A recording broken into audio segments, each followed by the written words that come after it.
The first time I saw the 13th floor was just a few days ago, and I hope I will never see it again. It was a normal Monday, and I was exhausted after a long day of work. I work as a nurse at Westview Hospital, and my shifts were always draining, especially that day since I had to work a double. Finally, my shift ended, and I hurried out the door. I appreciated not having to worry about parking in a city that was normally so busy. Living so close to work had its advantages. Westview was often still bustling at that hour, but tonight it felt eerily abandoned, as though the world had retreated into the shadows. My apartment building loomed ahead, and I quickened my pace, anxious to get inside. I stepped into the lobby of Central Heights, passing by Ray, the doorman, and offering a polite nod to his wave. Normally I would have stopped to chat, but I was too tired and was just looking forward to a bath, a stiff drink, and maybe a TV show before I collapsed into sleep. As I made my way toward the elevator, I was already scrolling through my phone for something to watch while waiting for the long ride to the 16th floor.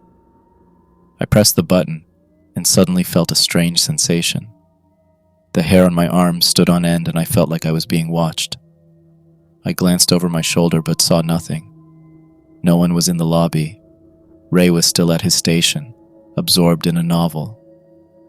It must have been nothing, I tried to reassure myself, yet the feeling persisted, like unseen fingers trailing along my spine. When the elevator finally arrived, I stepped in without hesitation. I quickly pressed 16 and waited. Out of the corner of my eye, I noticed something odd, a powdery white dust near the elevator console. I checked myself to make sure I hadn't gotten any on me, but there was no trace of it on my clothes or skin. Then I looked closer and saw a chalk-like smudge right on the console between the numbers 12 and 14. A disturbing chill ran through me as my hand hovered near the strange mark. I paused, processing the bizarre sight before the bell chimed and the doors opened to my floor. Shrugging off the unease, I stepped off. I walked down the hall to my apartment and sighed with relief that my day was over. As I approached my door, eager to collapse onto my couch, I rummaged through my bag. A knot formed in my stomach as I realized my keys were still at the hospital, left on the break room counter. I groaned and trudged back to the elevator, resigned to having to retrieve them. I pressed the down button, and after a brief wait, the door opened, not far from where I stood. To my surprise, I wasn't alone in the elevator. There, occupying the small space, was an impossibly large figure draped in a long white coat. Their face was hidden by a hood, and their tall, rail-thin form exuded an unsettling presence. I took an instinctive step back, disturbed by the sight, but I tried to steady myself and not stare. I considered waiting for the next elevator, yet the door wouldn't close. The figure remained motionless, its hood concealing any trace of expression as it stared impassively. Realizing I had no way to get back to my apartment without my keys, I reluctantly stepped into the elevator with the tall figure and pressed the button for the lobby. That's when something made me do a double take. Even with the giant hooded figure standing silently beside me, I noticed an extra button on the panel. A softly glowing 13. It wasn't there earlier when I'd gone up to my own floor. I noticed the 13 button bore a large imprint of white chalky powder, and I saw that the looming figure's feet were also surrounded by that same odd substance. The elevator lurched into motion as I felt a cold dread wash over me.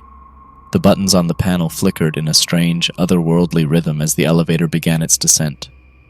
The hooded figure beside me remained completely still, filling the confined space with an oppressive silence. I felt its unseen gaze upon me, its face forever obscured by the hood. My breath caught when the elevator slowed, and the digital display above the doors flickered from 14 to a distorted blur, then to a number that sent a chill coursing through my veins. 13. When the door slid open with a hollow clang, a dimly lit hallway unfolded before me, a place that didn't belong in my building. Thick, damp air spilled out, carrying the scent of old dust mixed with a trace of something metallic. My heart pounded as the figure stepped forward with an unnervingly fluid grace. Pausing in the doorway, it slowly turned its hooded head in my direction. as though silently inviting me to follow. I stood rooted to the spot, unable to move. My legs refused to budge as my mind screamed for me to run, to shout, to do anything other than step further into that dark, unnatural space. Suddenly, I felt lightheaded and tried to steady myself against the elevator wall, but before I knew it, I crumbled to the floor, unconscious. When I came to, I sat up abruptly and nearly screamed, only to realize that I was still in the elevator. It had descended back to the lobby, and the strange hooded figure was nowhere to be seen. I had no idea how I had passed out. Perhaps I was more exhausted than I'd thought, yet it had felt so real, too real. I'd never experienced such a vivid nightmare before. As I stepped out, I glanced back at the elevator panel one last time and noticed a faint smudge of white powder near it. Shaken, I left and headed back to work to retrieve my keys. When I got back to my building, Ray commented on how stressed I looked. I told him it was nothing more than bad nerves after a long day. He nodded, and I pressed on. Yet when I arrived at the elevator again, that inexplicable, unsettling feeling returned. Despite how late it was, and how tired I felt, I decided to take the stairs. I was sweating and utterly exhausted after the climb, but eventually I reached my apartment. I chose to forego the bath in favor of a quick shower, and then went straight to bed. The next morning, on my way to work, I was disturbed to see paramedics gathered outside the building. Approaching Ray, I asked him what had happened. His face was drawn, his usual smile absent. Leaning in closer and lowering his voice, he said, "It's Mrs. Donovan from 1406. They found her this morning when she didn't answer her door. Her daughter called, worried when she couldn't reach her." A chill ran through me. "What happened to her?" "Nobody knows for sure," Ray replied, glancing toward the paramedics. "The police say it looks strange. There are no obvious signs of what killed her, but..." He hesitated, shifting uncomfortably. "They mentioned she was covered in some kind of white powder, like chalk or something. I've never seen anything like it in my 30 years here." The world seemed to tilt beneath me. White powder, just like in the elevator, just like in my nightmare. "Did you know her?" Ray asked, noticing the pallor in my face. "Not really," I managed to say, my mouth suddenly dry. "I only passed her in the halls sometimes." I tried to recall her face, but all I could conjure was a vague image of an elderly woman with silver hair who always nodded politely when we crossed paths. "They're saying it might have been sudden cardiac arrest, but who knows?" Ray continued. "Poor woman, living alone all these years after her husband passed. At least it was quick, whatever it was." I nodded mechanically, my eyes fixed on the elevator doors. I thanked Ray for the information and mentioned that I had to get to work. Yet deep down, I felt disturbed. I had wanted to dismiss the unsettling news about the tenant found dead, but with that bizarre substance mentioned, it was eerily similar to what I'd seen with that tall, hooded figure. The thoughts clung to me, refusing to let me find any peace. The rest of my workday passed in a hazy blur, and I felt detached from everything as I struggled to process the bizarre events of the previous night. I hurried home with anxious dread gnawing at the back of my mind. Arriving back at my apartment building, I mustered the courage to approach the elevator again. The metallic doors slid open with a soft ding, and though I hesitated for just a moment, I stepped inside. My eyes darted around the small, dimly lit space, half expecting shadows to flicker in the corners. Taking a steadying breath, I pressed the button for my floor while carefully scanning the panel for anything unusual. This time, the area between the numbers 12 and 14 was clean and unmarked, devoid of any peculiar chalky residue. The elevator hummed quietly as it ascended, leaving only the sterile scent of metal and the gentle whir of machinery. I exhaled a sigh of relief at the return to normalcy and walked down the hall to my apartment. Just as I inserted my key into the lock, I heard footsteps approaching down the hall. "Oh, hey, I thought that was you." I turned to see Chelsea Matthews, my neighbor from 1604, walking toward me with a reusable grocery bag slung over one arm. Her dark curls were pulled back into a messy bun, and though her face attempted a smile, worry was etched in every line. "Hi, Chelsea," I greeted her with a forced smile. Chelsea glanced over her shoulder before stepping closer. "Did you hear about Mrs. Donovan?" she whispered, her voice tight. I nodded, still holding my key in the door. "Ray told me this morning. It's awful. I can't stop thinking about it," Chelsea admitted, clutching her grocery bag closer to her chest.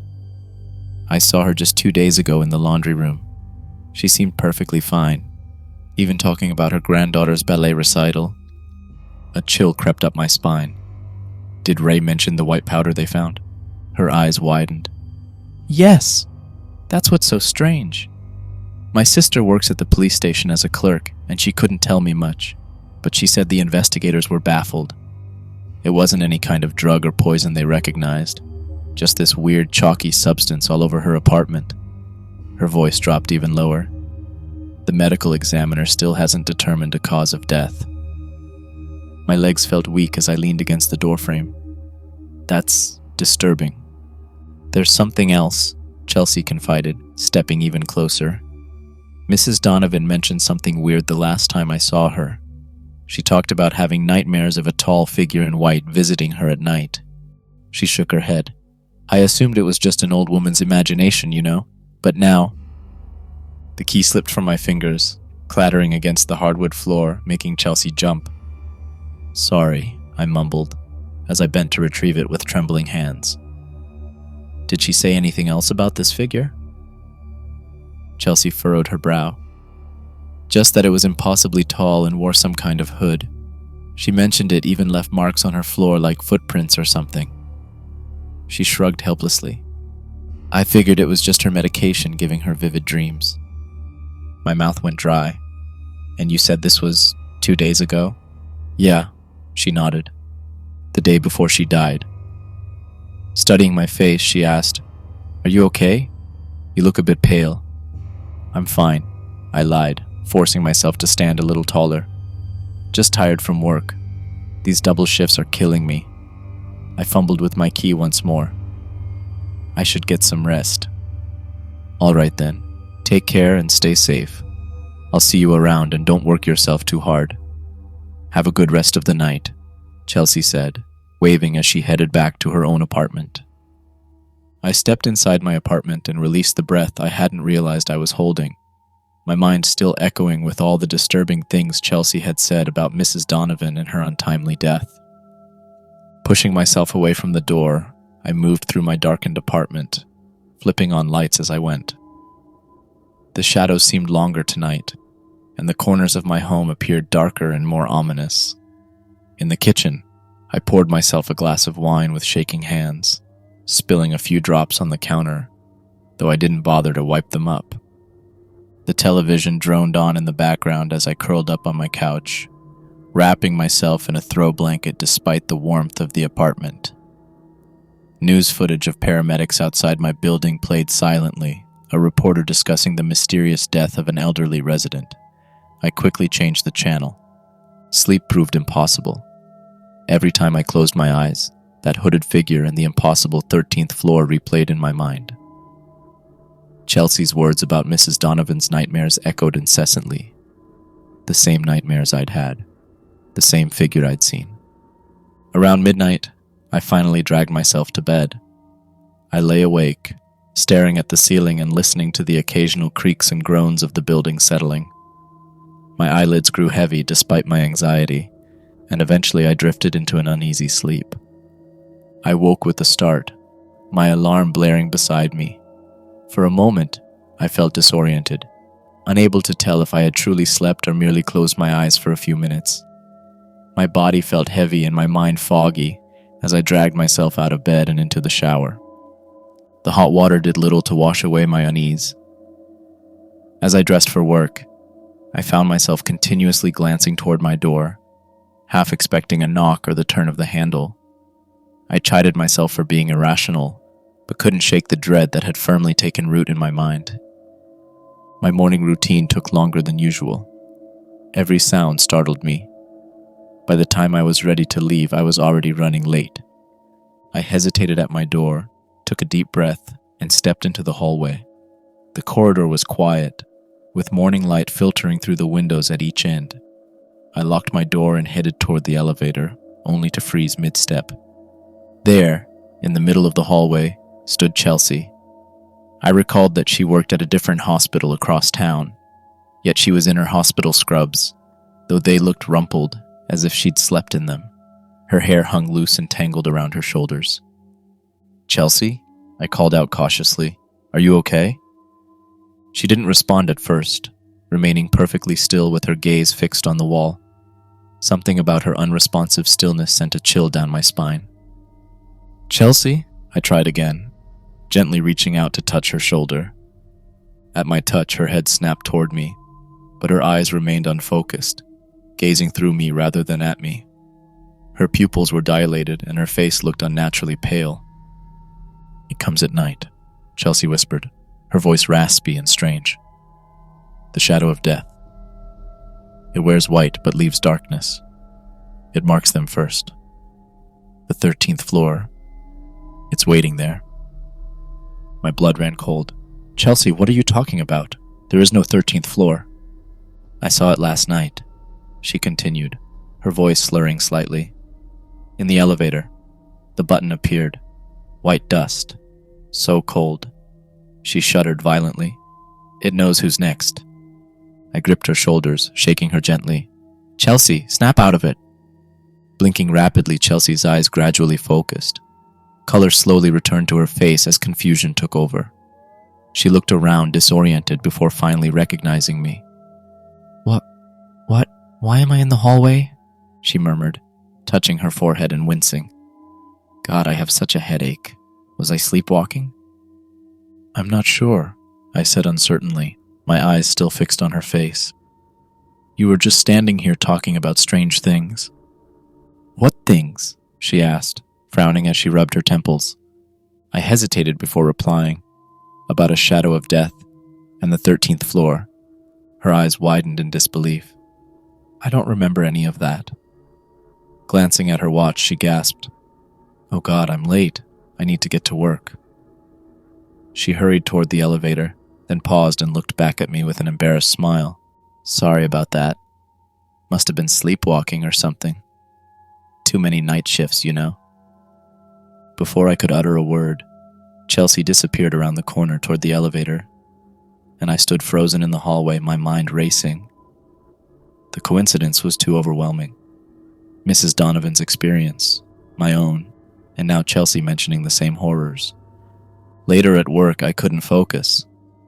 Twice, I nearly administered the wrong medication to patients, catching myself just in time. Colleagues asked if I was feeling ill, noting my pallor and distracted state. I blamed it on lack of sleep, which wasn't entirely untrue.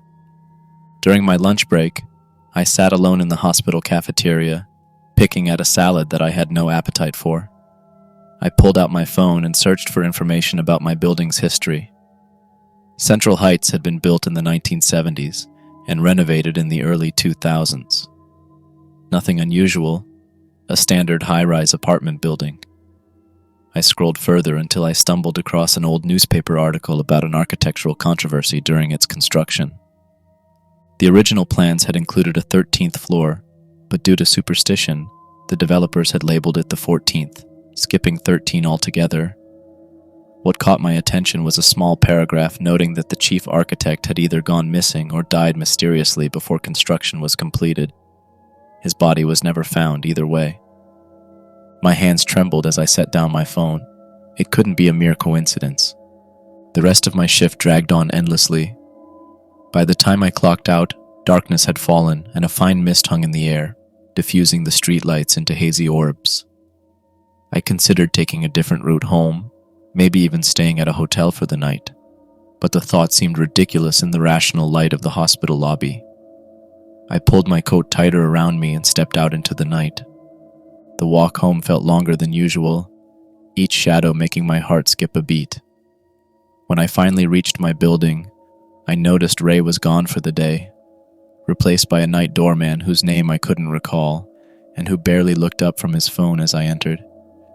I hesitated at the elevator and then decided to head for the stairs, unwilling to risk another encounter. However, when I reached the door to the stairwell, to my shock, it was locked. I turned around and tried to flag down the night doorman, but he had vanished. I looked around, unsure of what to do next, when suddenly the elevator doors opened. I stared at the vacant elevator, its fluorescent light flickering ever so slightly. The interior was pristine, no white powder, no mysterious buttons, no towering figure, just an ordinary elevator waiting patiently for a passenger.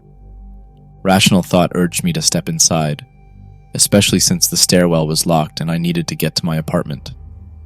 Yet my feet remained rooted to the lobby floor, my body refusing the simple command to move. A soft chime sounded as the doors began to close. Acting on instinct, I lunged forward, thrusting my arm between the closing doors. They retracted immediately, and I stepped inside, my heart hammering against my ribs. My finger hovered over the button panel. 16. I could just press 16 and go home. But then my eyes were drawn to the space between 12 and 14, the unmarked space where 13 should be. The doors closed behind me with a soft thud that, in my heightened state, sounded like the slam of a prison gate. I pressed 16 quickly, then backed into the corner, watching the numbers illuminate as the elevator began to ascend. Everything seemed normal at first, and as I ascended, I tried to ignore the lingering feeling of dread. I watched the display numbers slowly increase. Then, to my horror, the elevator stopped. It had halted at 12, but the door wouldn't open. Then the number distorted and went blank, and I felt the elevator creeping up several more feet before stopping on a floor higher than the 12th. The door slid open, and there it was. A hooded figure stood in the doorway, impossibly tall, its white coat hanging from skeletal shoulders. I pressed myself against the back wall of the elevator, my scream caught in my throat. White dust swirled around the figure's feet, drifting into the elevator like fog. "Please," I managed to whisper, though I wasn't sure what I was begging for. The hooded figure bent down and stepped into the elevator. With each step, a noxious cloud of chalky dust spread around it, and I covered my mouth in horror. It extended one impossibly long arm, the sleeve falling back to reveal a hand made entirely of bone, gleaming white in the dim light. It reached out with slow, deliberate motion. I shook my head, tears streaming down my face. "No," I said, my voice growing stronger. "I won't go with you." The figure tilted its hooded head, as if puzzled by my refusal. It took a step forward. With every movement, white dust billowed, filling the cramped space with a fine mist that made me cough. A cold emanated from it, an otherworldly chill that penetrated my soul and froze my thoughts. Its hand moved toward the panel, paused, then withdrew as it stepped back into the opposite corner of the elevator. It stood motionless, waiting for the doors to close. I couldn't fathom why it had ignored me, seeming content to ride the elevator up to the 16th floor rather than drag me down into the sepulchral darkness of the 13th. The elevator rose without further incident, the floors passing by in terrible silence as I remained breathless and terrified alongside my monstrous companion. When we arrived at the 16th floor, the entity extended an arm as if bidding me to disembark first. Oddly polite, though still utterly horrifying. I took a nervous step forward, scared of moving, yet even more terrified of staying a moment longer with that skeletal nightmare. I crept past the looming figure and eventually broke into a mad sprint down the hall toward my apartment. I stole one last glance behind me. The thing was gone. Whatever it had been doing on that floor, I couldn't say, but I felt an urgent need to get inside and hide as quickly as possible. I made it to my door, my heart racing as I fumbled with my keys before throwing myself inside, quickly closing and locking the door before bolting to my bedroom. The night stretched on interminably as I huddled beneath my blanket, feeling both foolish and fearful. Part of me knew that the skeletal figure I dreaded wouldn't materialize in my bedroom or elsewhere in my apartment. Yet another part couldn't shake the unsettling anticipation that it might. As the hours dragged by with no sign of the apparition, I hesitated, relieved yet still anxious, before finally succumbing to an uneasy sleep. That sleep, however, was short-lived. I awoke abruptly to a horrible scream that pierced the quiet night. Bolting upright, my heart pounding, I realized the scream wasn't part of a nightmare. It echoed through the hallway outside my apartment, followed by a heavy thud. I scrambled out of bed, fumbling for my phone as I debated whether to call 911 or hide in the bathroom. A strange compulsion drew me toward the door instead. I pressed my eye to the peephole, my breath fogging the small glass circle. At first I saw nothing. Then movement caught my eye. A figure walking slowly toward the elevator. It was Chelsea. Her movements were unnervingly stiff, limbs jerking slightly with each step as if controlled by invisible strings. Her eyes were wide and vacant, staring straight ahead. Behind her loomed that same white-robed figure, impossibly tall, its skeletal frame nearly brushing the ceiling. One bone-white hand hovered inches from Chelsea's back, guiding her without actual contact. White dust billowed with each unearthly step, leaving a trail of chalky footprints on the carpet. "Chelsea," I whispered, my hand clutching the doorknob. I knew I should open the door, or scream, or do something, but my body refused to move. Chelsea and the figure reached the elevator. The door slid open without either of them pressing a button, revealing an inky darkness. As they stepped inside, Chelsea's head turned slowly, mechanically, toward my apartment. Even through the peephole, I could see that her eyes were completely white now, dusted with the same chalky substance trailing behind the hooded figure.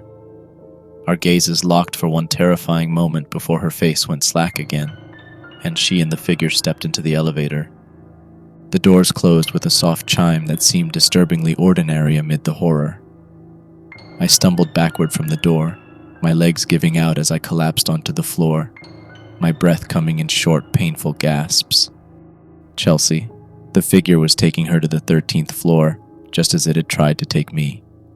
Images of Mrs. Donovan's death flashed through my mind, found covered in white powder, dead without explanation. I knew I had to do something. I had to help Chelsea.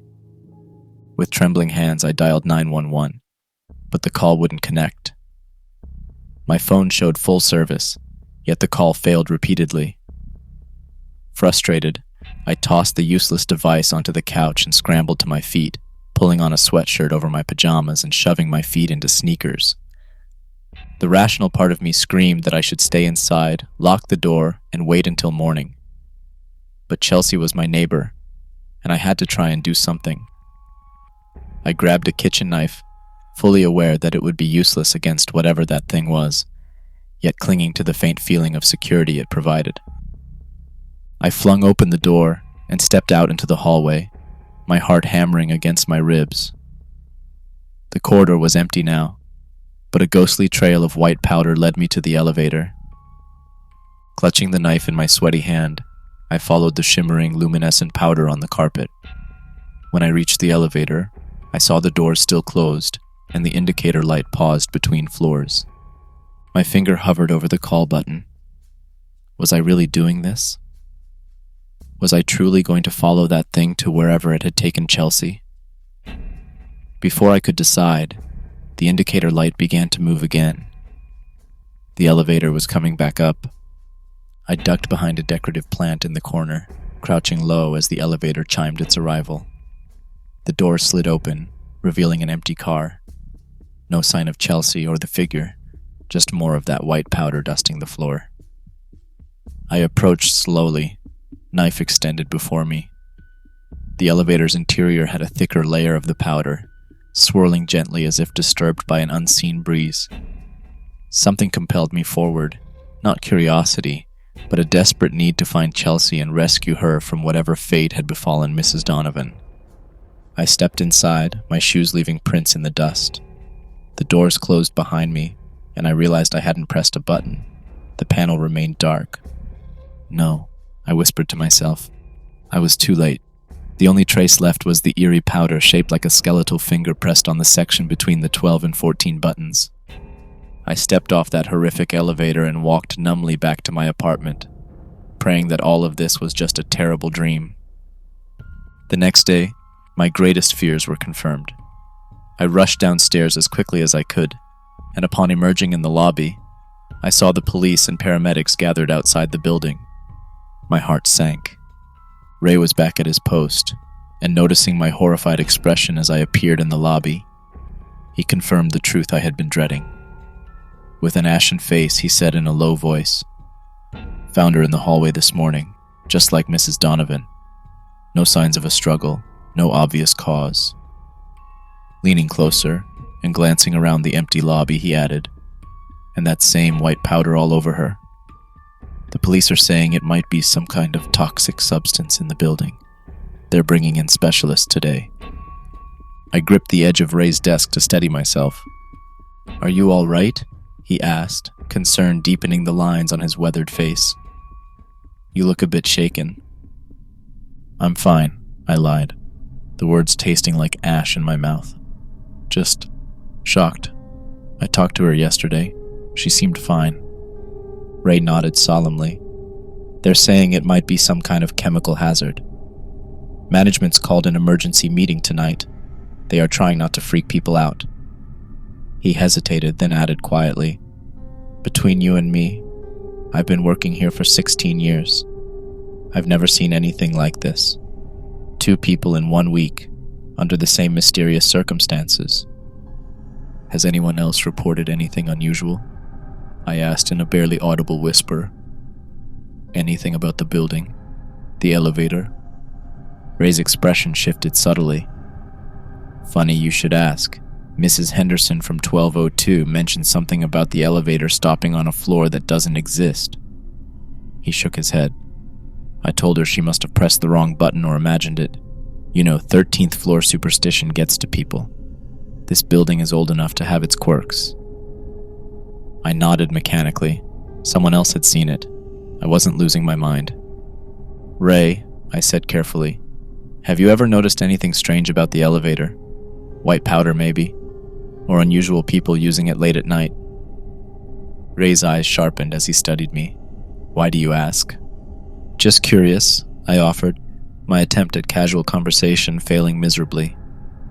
Glancing around once more, Ray motioned for me to lean closer. "There have been stories about this building for years," he whispered. "Back in the 70s, during construction, workers refused to continue after dark. They said they saw things. Management called it superstition and fired anyone who complained." He paused before adding, "The architect went missing and the foreman died before it was finished. Found in the elevator shaft between what would have been the 13th floor.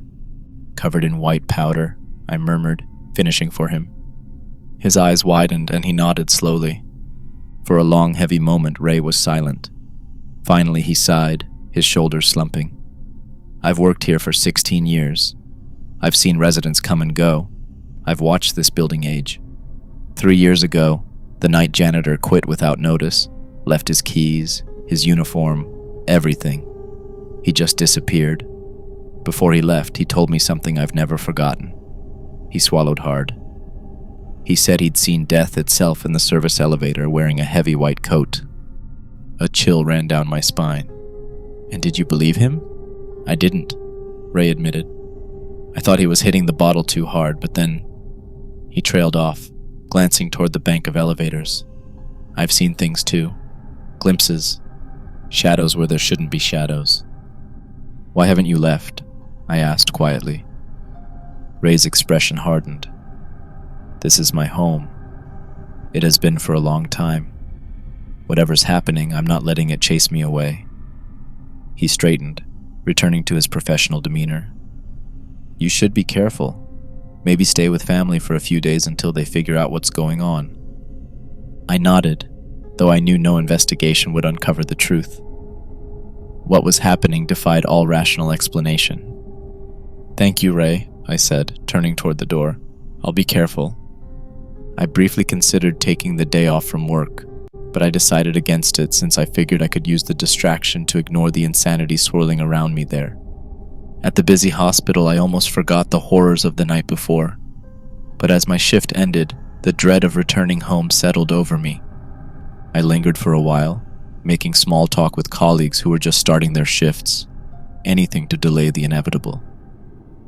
Outside, twilight had fallen.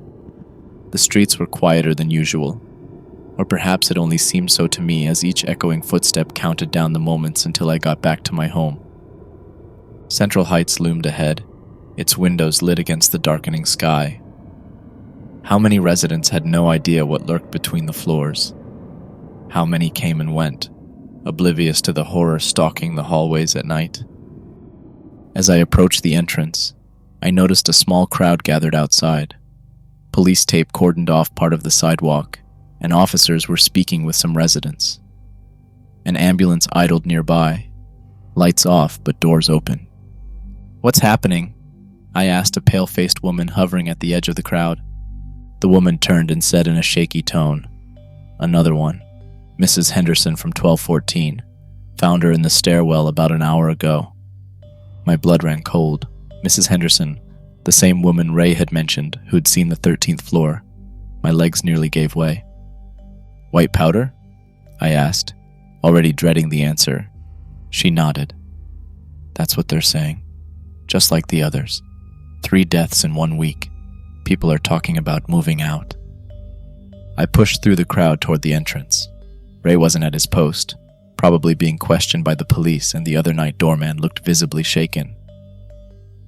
"Excuse me," he called as I passed. "They're advising residents to stay elsewhere tonight if possible. Building management is putting people up at the Coventry Hotel until they determine if there's an environmental hazard."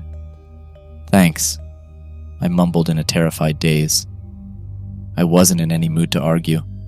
I headed for the Coventry Hotel, hoping for a night's safety away from the building and its haunting specter of death. After checking into my room, my mind whirled with doubt and fear. The terrifying enigma of Central Heights dominated my thoughts, compelling me to consider leaving. Whatever was happening in that building, be it a deadly hallucinogenic powder or the grim specter of death itself, it did not matter anymore. I had to get out. The urge to flee was overwhelming, though a small, nagging part of me hesitated at the idea of abandoning the familiar for the unknown. I didn't have much money, and while I could potentially find a smaller place and hire movers to leave that cursed building behind, the decision felt more daunting than ever.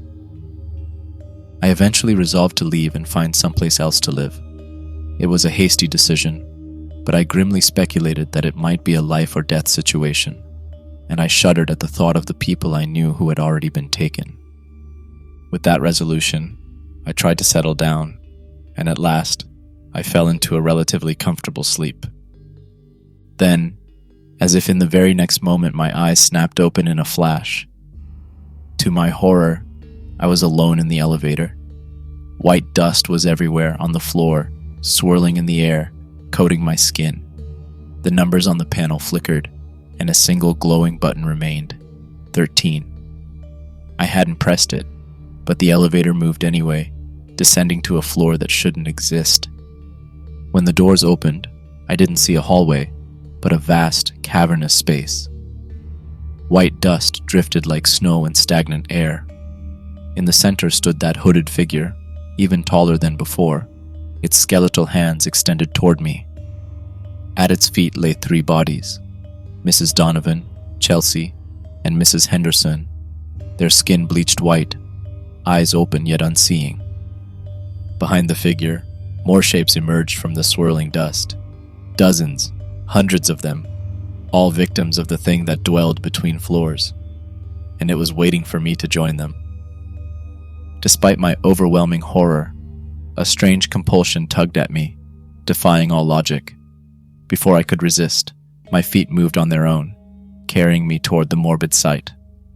The doors closed behind me with a metallic groan, and in the distance, I heard the faint hum of the retreating elevator, leaving me alone with that enigmatic figure. It moved ahead, its long coat dragging along the floor and leaving a trail of white, chalky dust. In a daze, I followed as the oppressive silence wrapped around me like a shroud. The hallway seemed to stretch on endlessly, its walls lined with doors that bore no resemblance to those in my own building. They were older, heavier, each adorned with strange symbols that pulsed faintly in the dim light.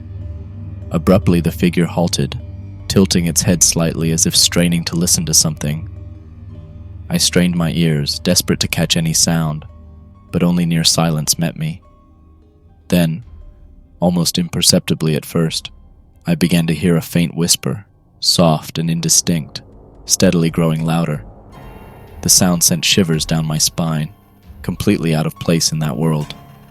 The figure turned to face me, and for the first time, I noticed a subtle movement beneath its hood. Shadows twisted and writhed within. My breath caught as the figure raised a hand, its impossibly long, pale fingers pointing toward a door at the far end of the hall. As the whisper grew clearer, a jolt of terror struck me when I heard my name called repeatedly in a voice disturbingly familiar. The door at the end of the hall creaked open by itself, revealing a space bathed in eerie, flickering light. I took a hesitant step back, but it was too late. The figure seized my arm with a cold, unyielding grip and pulled me forward. I stumbled toward the open door as the whispers crescendoed into a deafening roar, and in that moment, I stepped through the threshold into a nightmare from which I might never awake. And yet, I did wake, gasping and tangled in sweat-soaked sheets. The hotel room was dark except for the red glow of the digital clock reading 3:13 a.m. My heart pounded painfully against my ribs as I fumbled for the bedside lamp. Light flooded the room, revealing ordinary hotel furnishings. No dust, no figures, just a bland room with standard artwork and heavy curtains drawn against the night. I collapsed back onto the pillows, trying to slow my breathing. It had just been a nightmare. But as I glanced toward the carpet near the door, I saw a fine white powder dusting the threshold, as if someone or something had tried to enter. Frozen, I stared at the white trace. It hadn't been there when I checked in. Then a sinking dread gripped me. My eyes darted down to my feet, now engulfed in a thick layer of the eerie, chalky substance. Panic surged as I bent to touch my foot, and there it was, a bruise, vivid and sinister, marking the exact spot where an otherworldly hand had seized my arm with unyielding force. Desperation clawed at my mind as I scrambled for a shred of logic, but only chaos answered. The figure had found me. Even here, miles from Central Heights, it had tracked me down. Or perhaps I had even ventured into its lair in my sleep. It couldn't be real, but the powder by the door and on my feet was real. The deaths were real, and whatever was hunting me wouldn't stop until it had claimed me too. I hurriedly dressed, hands shaking as I stuffed my few belongings into a bag. I knew I had to leave, to put as much distance as possible between myself and everything here. I crossed several state lines and did not have a destination, besides as far away as I could get from that nightmare and the being that might even now still be searching for me. Yet, even abandoning my possessions and leaving, doubt still gnaws at my resolve. Perhaps leaving the city entirely and abandoning everything might be enough.